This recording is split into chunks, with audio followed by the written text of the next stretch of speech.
유월절 전날 밤입니다. 예수님은 내일이면 십자가에서 죽으실 것입니다.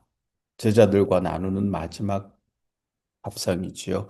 겉으로 보면 평범해 보이는 저녁 식사 자리지만 사실은 이 밤은 제자들과 나누는 마지막 만찬입니다. 빵을 떼고 포도주를 나누어 주고 이야기를 나눕니다. 그러나 예수님의 마음 속에는 이제 제자들을 이 세상에 두고 떠나야 된다고 하는 생각에 마음이 힘이 듭니다.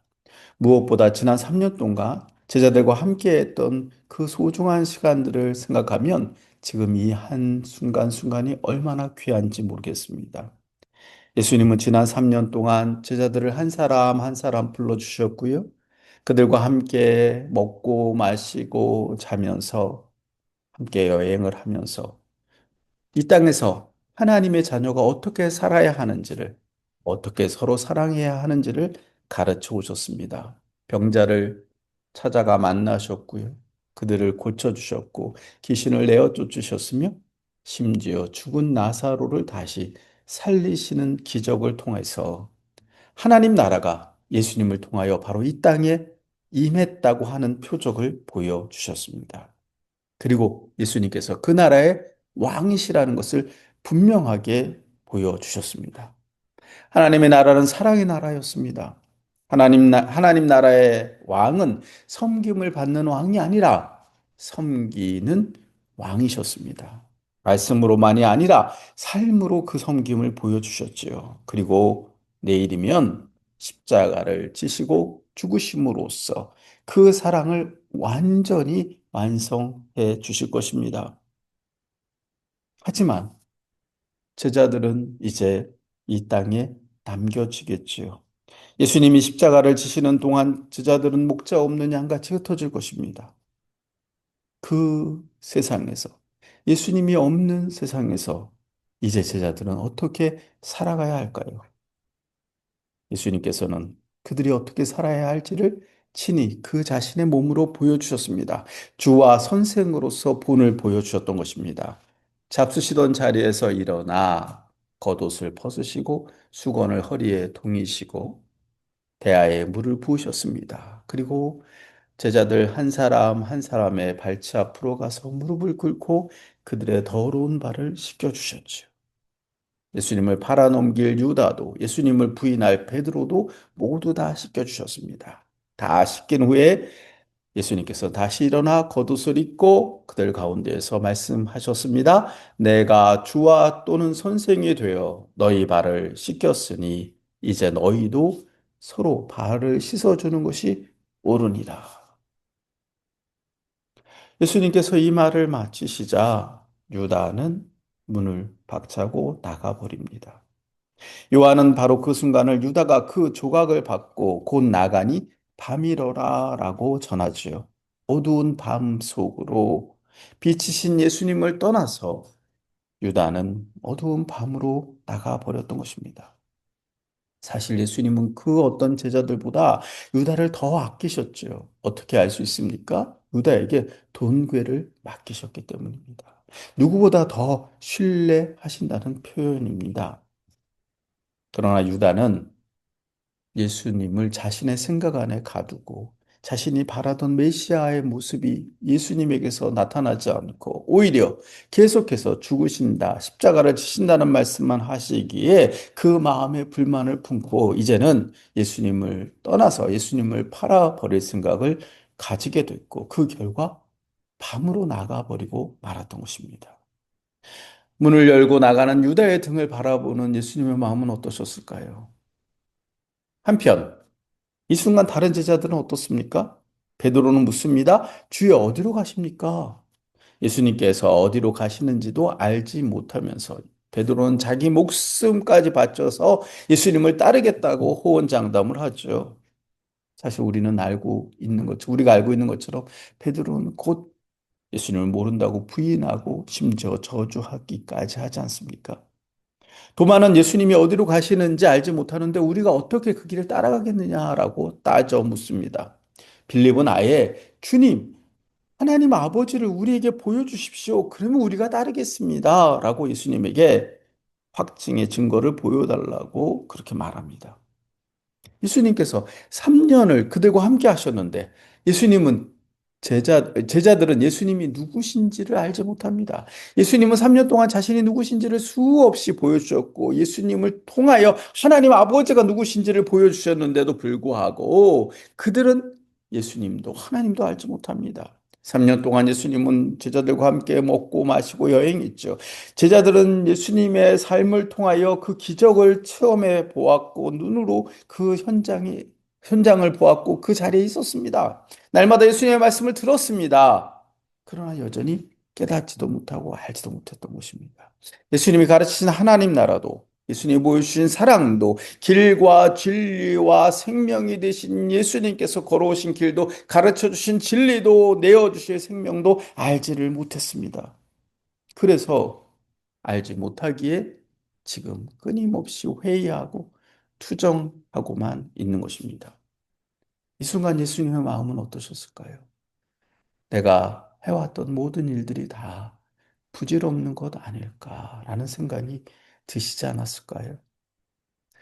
이만큼 사랑했으면, 이토록 주었으면 그들 안에 조금이라도 변화가 나타나야 할 텐데, 조금은 자랐어야 할 텐데. 예수님은 빌립에게 말씀하시죠. 빌립아, 내가 이렇게 오래 너희와 함께 있으되 너희가 나를 알지 못하느냐. 우리도 때때로 예수님과 같은 마음이 될 때가 있죠. 마음을 다해서 사랑했는데 배신당한 것 같은 그런 느낌. 누군가를 사랑해서 모든 것을 다 쏟아부어 줬는데 아무런 변화가 없는 그런 모습일 때 허탈한 마음이 들지 않습니까? 자녀를 위해서 자신의 삶을 다 바쳤다고 생각했는데 어느 순간 자녀가 등을 돌려버리고 말았습니다. 오랜 친구를 진심으로 도와주었는데 어느 날 그 친구가 나를 이용하고 떠나버린 것 같은 순간이 있습니다. 함께 울고 웃었던 공동체 안의 사람들이 어느 날 아무 말 없이 이 공동체를 떠나버립니다. 그런데요, 그 순간 우리 마음을 더욱 힘들게 하는 게 무엇입니까? 그렇게 떠난 사람, 나를 배신한 사람을 탓하기 전에 먼저 내가 무슨 잘못을 하였던 것일까? 왜 나한테 뭐가 서운했을까? 하는 마음이 먼저 든다는 것이지. 나는 최선을 다해서 사랑했는데 그럼에도 불구하고 그 사랑이 받아들여지지 않고 배신당하고 배반당하는 그 순간에 그 상대방을 탓하기보다 오히려 자신을 더 나무라게 되는 우리의 마음을 우리 자신이 느끼지 않습니까? 좀 더 잘해 주었다면 나를 떠나지 않았을 텐데, 더 사랑했다면 등을 돌리지 않았을 텐데, 내가 뭘 잘못했을까라는 그런 생각이 계속 머릿속에 맴도는 것이죠. 사랑은 너무 자주 배신당합니다. 사랑은 아무 쓸데없이 버려집니다. 그래서 사랑을 하다 보면요, 외롭습니다. 나의 사랑이 아무 의미가 없어지는 것 같아서 나의 사랑이 모두 부질없는 것 같아서 마음이 힘들어지고 힘들어지면 외롭지요. 사실 사랑을 하는 것은 내 온 힘을 다해야 할 수 있는 일입니다. 그래서 그렇게 온 힘을 다해서 하기 때문에 나중에 사랑을 하고 나면 힘이 다 빠져버리죠. 내 몸 안에 아무런 힘이 없습니다. 그래서 그 사랑이 배반당할 때 우리는 철썩 주저앉게 됩니다. 다 포기하고 싶어집니다. 다 내려놓고 싶어지죠. 지친 마음은 한없이 가라앉아만 가고 그래서 드러눕게 되는 것입니다. 왜 우리들이 자기도 모른 채 사랑을 하다가 그 사랑이 실패했을 때 안으로만 움켜들어서 끝이 없는, 바닥이 없는 그 무적행으로 빠져버리는 것인지. 그 무적행은 다른 이름으로 지옥이라고 하지 않습니까? 그 마음의 들볶임이 지옥을 사는 것 같은 마음인 것이죠. 제자들과의 마지막 밤, 예수님의 마음도 그렇게 다 포기하고 싶은, 다 그만두고 싶은 마음은 아니셨을까요? 모든 것을 다 내려놓고 이제 그만하자라는 마음이 들지는 않았을까요? 너무나 외로워서 더 이상 아무것도 할 수 없다. 유다는 나가버렸고 베드로와 도마와 빌립은 엉뚱한 소리만 해대고 있으니 예수님을 어느 한 제자 제대로 알아 그 뜻대로 행할 수 있는 제자가 없는 이 현실 앞에서 예수님은 어떤 마음이 드셨을까요? 그런데 바로 그 순간 유다가 예수님을 떠나 나간 그 순간 예수님이 이렇게 말씀하십니다. 그가 나간 후에 예수께서 이르시되 지금 인자가 영광을 받았고 하나님도 인자로 말미암아 영광을 받으셨도다. 만일 하나님이 그로 말미암아 영광을 받으셨으면 하나님도 자기로 말미암아 그에게 영광을 주시리니 곧 주시리라. 유다의 배신이 사실은 하나님께서 영광을 받으시는 일이고 그것이 예수님께서 영광을 받으시는 일.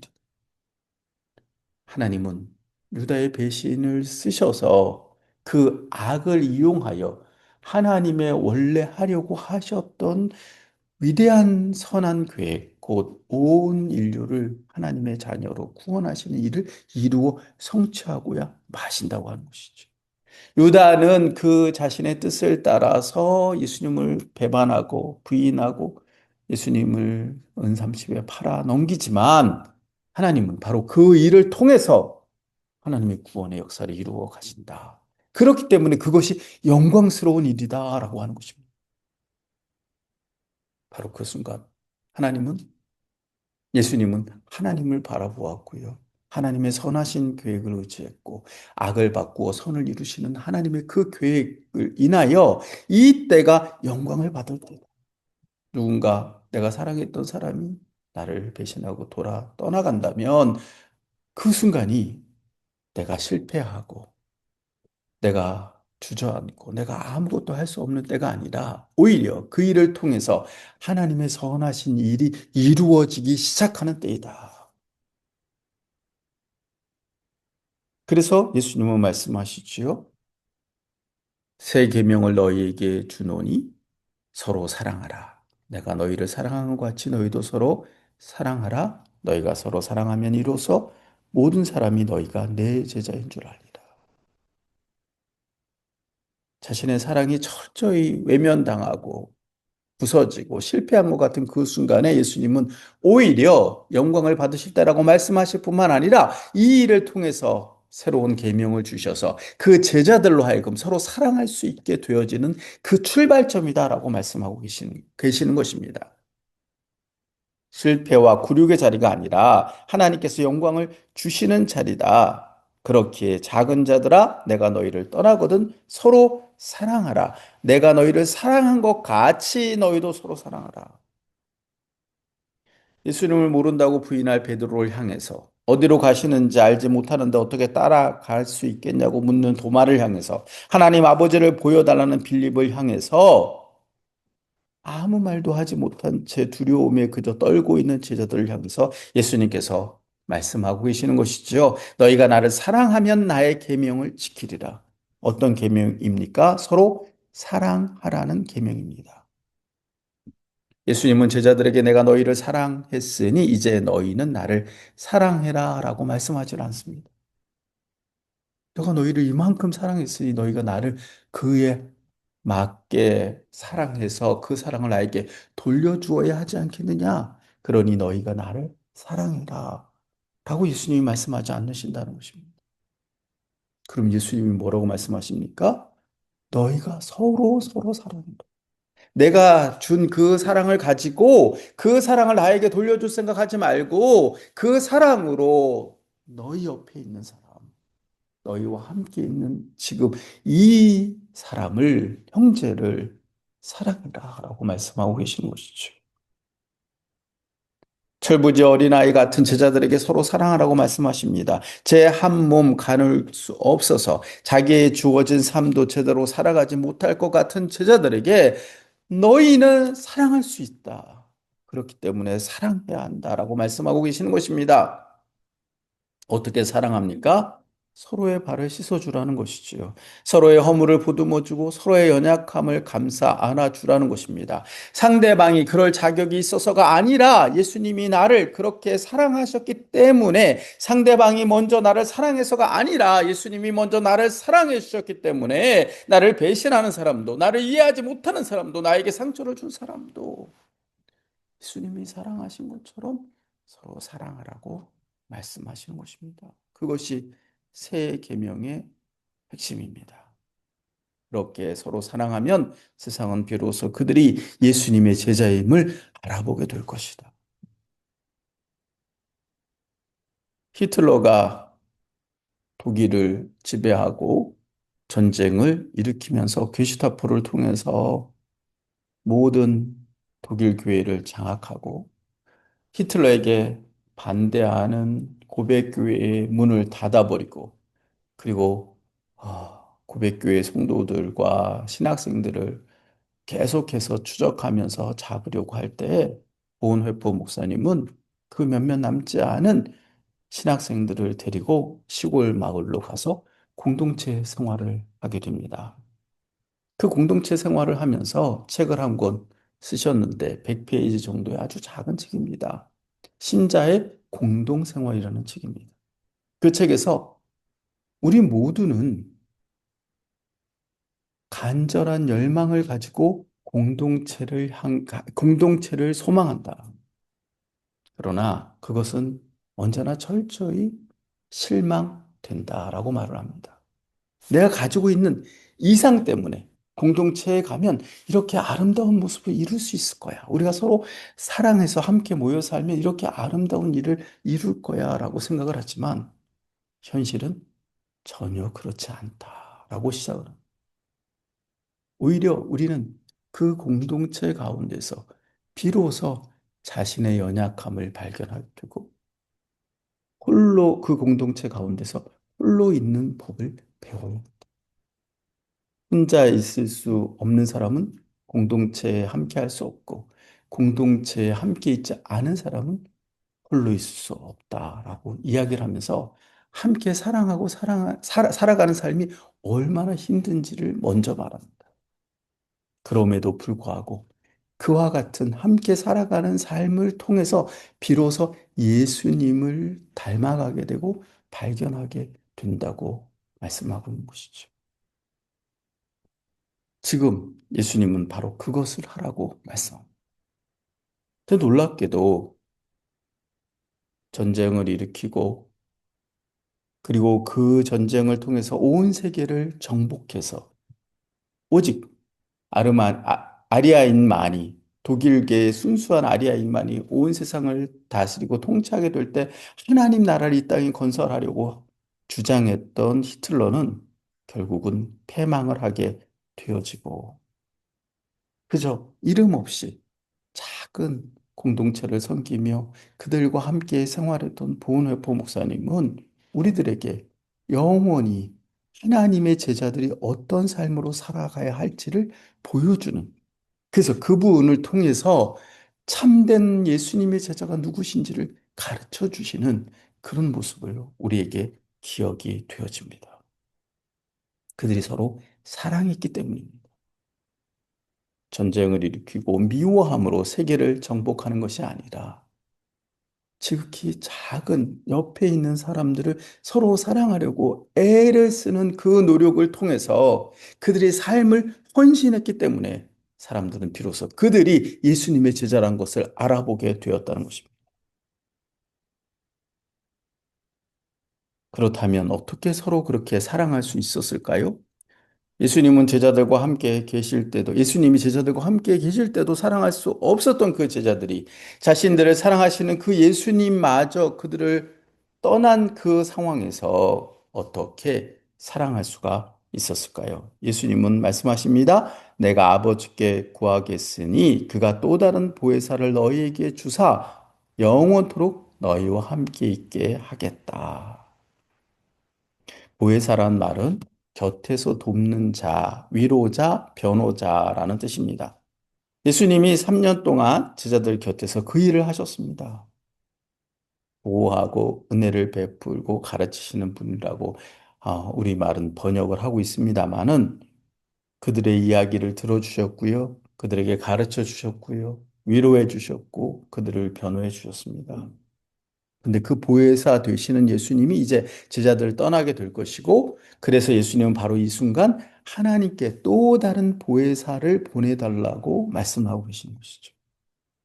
또 다른 보혜사입니다.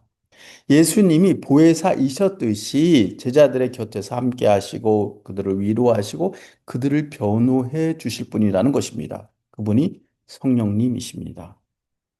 후에 예수님은 그 성령님에 대해서 다시 이렇게 말씀하시는데요. 보혜사 곧 아버지께서 내 이름으로 보내실 성령, 그가 너희에게 모든 것을 가르치고 내가 너희에게 말한 모든 것을 생각나게 하리라. 평안을 너희에게 끼치노니 곧 나의 평안을 너희에게 주노라. 내가 너희에게 주는 것은 세상이 주는 것과 같이 아니하니라. 너희는 마음에 근심하지도 말고 두려워하지도 마라.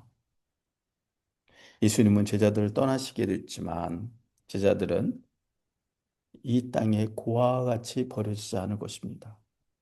예수님은 제자들에게 돌아오실 것입니다. 세상은 예수님을 보지 못하지만 제자들은 예수님을 보게 될 것이고 예수님이 살아계셔서 하나님 아버지 안에 계신 것을 알게 될 것입니다. 그리고 제자들이 예수님이 제자들 안에 계시다는 걸 알게 될 것입니다. 어떻게 그것이 가능한가요? 바로 진리의 영이신 보혜사 성령님이 그들 가운데 계실 것이기 때문입니다. 보혜사이신 성령님께서 제자들과 함께 해주시고 예수님의 말씀을 생각나게 해주시고 예수님의 삶을 기억나게 하시고 예수님의 말씀과 삶을 따라서 그들 안에 능력으로 역사해 주셔서 제자들로 하여금 예수님이 사랑하신 것 같이 사랑할 수 있게 하실 것이기 때문입니다. 성령이 오시면 제자들은 비로소 알게 될 것입니다. 예수님이 하나님 안에, 제자들이 예수님 안에, 예수님이 그들 안에 계시다는 것을 알게 될 것입니다. 예수님은 십자가에서 죽으셨고요. 죽은 지 사흘 만에 부활하셨습니다. 제자들과 함께 40일을 이 땅에서 사시면서 하나님의 나라에 대해서 다시 가르쳐 주셨습니다. 그리고 하늘로 올라가셨지요. 하나님의 복자 우편에 앉으셨습니다. 그렇게 예수님이 하늘에 올라가신 지 10일 만에 오순절 다락방에 모여있던 제자들에게 성령님께서 임하셨습니다. 그러자 무슨 일이 일어났습니까? 제자들이 달라졌다는 것입니다. 두려움에 떨던 제자들, 예수님을 모른다고 부인했던 제자들을 어디로 가야 할지 몰라 갈팡질팡하던 그 제자들이 달라졌다고 하는 것입니다. 어떻게 달라졌습니까? 성령님이 그들 안에 오셨기 때문입니다. 제자들은 바로 그 순간 예수님께서 그들을 어떻게 사랑하셨는지 기억하게 됐습니다. 그들의 발을 씻기신 그 밤을 기억하게 됐습니다. 빵을 떼어 나누어 주시고 잔을 채워 나누어 주셨던 밤을 기억했습니다. 그리고 제자들도 예수님께서 사랑하셨던 것처럼 서로 빵을 떼고 잔을 나누어 주면서 서로의 발을 씻겨주기 시작했다고 하는 사실입니다. 서로 사랑하게 되었습니다. 예수님께서 사랑하셨듯이 서로 사랑하신 것입니다. 말씀을 마치겠습니다. 우리는 사랑하다가 지칠 때가 있습니다. 이제는 그만 사랑하고 싶을 때가 있습니다. 내 사랑이 배신당하고 내 사랑이 아무 의미 없이 벌어지는 것만 같아서 그만두고 싶은 것입니다. 사랑해봐야 무슨 소용이 있나? 아무것도 남지 않고 아무도 이해해 주지 못하는데 그래서 외롭기만 하고 그래서 자꾸 포기하고 싶을 때가 있습니다. 그러나 바로 그 순간 우리는 예수님께서 어떻게 사랑하셨는지를 기억해야 합니다. 첫째, 예수님은 가룟 유다가 떠났을 때 그것이 영광 받으시는 것이라고 분명하게 말씀하셨죠. 악을 바꾸어 선으로 바꾸시고야만은 하나님을 바라보시고 그 순간을, 그 상황을 전혀 다른 의미로 재정의하셨던 것입니다. 이 순간은 배신당한 순간이야. 이 순간은 내가 세상에서 버림을 받은 순간이야. 이 순간은 나를 배신해서 다 떠나가 버린 순간이야. 라고 말하는 것이 아니라 이 순간은 하나님께서 영광을 받으시는 순간이야. 이 순간을 통해서 하나님이 일하시기 시작하시는 순간이야. 둘째, 베드로와 도마와 빌립이 엉뚱한 소리를 할 때 예수님께서는 그들에게 말씀하시기를 지금은 너희가 알지 못하지만 너희가 알 때가 온다라고 분명하게 말씀하셨습니다. 예수님은 사랑의 열매를 맺는 그 열매를 따는 그 순간을 그때로 한정하지 않으셨다고 하는 것입니다. 우리는 그때를 알지 못합니다. 땅에 심겨진 씨앗이 언제 싹을 틔워 자라 꽃을 피고 열매를 맺게 되어질지 알지 못합니다. 주님의 교회를 섬겨가면서 어느 순간 예수님을 영접하고 그 영광 가운데 천국으로 가시는 많은 분들을 배웠습니다. 그 곁에, 그 자리에 있는 그 일이 얼마나 영광스러운 일인지 몰랐습니다. 그런데 그 열매를 우리 손으로 받는 그 이전에 수많은 이들이 그분을 위해 기도하고 말씀을 전하고 사랑을 나누어 주고 그래서 평생토록 그 씨앗이, 복음의 씨앗이 아주 차가운 동토 속에 얼음 땅 속에 묻혀 있었던 것만 같았는데 어느 한순간 싹을 틔워서 열매를 맺어 하나님 앞에 드려지는 것을 보게 해 주셨던 것입니다. 내가 그 열매를 따지 않아도 괜찮습니다. 나는 씨를 뿌리는 사람일 수도 있습니다. 그 씨를 자라게 하는 사람일 수도 있습니다. 물을 주는 사람일 수도 있습니다. 그 때를 내가 정하지 않는다고 하는 것입니다. 셋째, 예수님을 이어 또 다른 보혜사이신 성령님께서 오셔서 예수님이 하셨던 일을 계속해 가신다고 하는 사실입니다. 예수님의 말씀을 생각나게 하고요. 깨닫게 해주시고 힘을 주어 제자들로 하여금 예수님처럼 살게 하는 성령께서 역사해 주신다는 것입니다. 예수님이 다 하신 것이 아니죠. 내가 다 하지 않아도 괜찮습니다. 내가 끝까지 다 사랑할 수 없어도 괜찮습니다. 내 때 모든 것을 다 이루지 않아도 괜찮다는 것입니다. 예수님은 우리의 외로움을 아십니다. 우리가 느끼는 배신감을, 고통을 아십니다. 내 사랑이 헛되다고 생각되는 그런 쓸쓸함을 아십니다. 그러나 예수님 말씀하셨습니다. 한 알의 밀이 그대로 있으면 한 알 그대로이지만 땅에 떨어져 썩으면 많은 열매를 맺는다. 지금 그래서 포기하고 가만히 있으면 그 사랑은 열매를 맺지 못합니다. 예수님은 또한 말씀해 주셨습니다. 내가 너희를 고아와 같이 버려두지 않겠다. 내가 너희 곁에서 너희를 위로하고 대변하는 보혜사가 되었던 것처럼 또 다른 보혜사를 너희에게 보내어 주겠다. 그가 내가 너희에게 한 말을 생각나게 하고 내가 너희에게 한 것을 생각나게 하리라.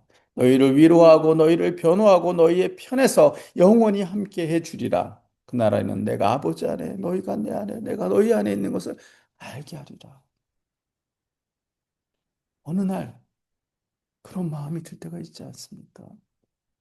예수님, 그때 예수님도 이런 마음이셨습니까? 예수님의 마음을 우리가 어찌 알겠습니까?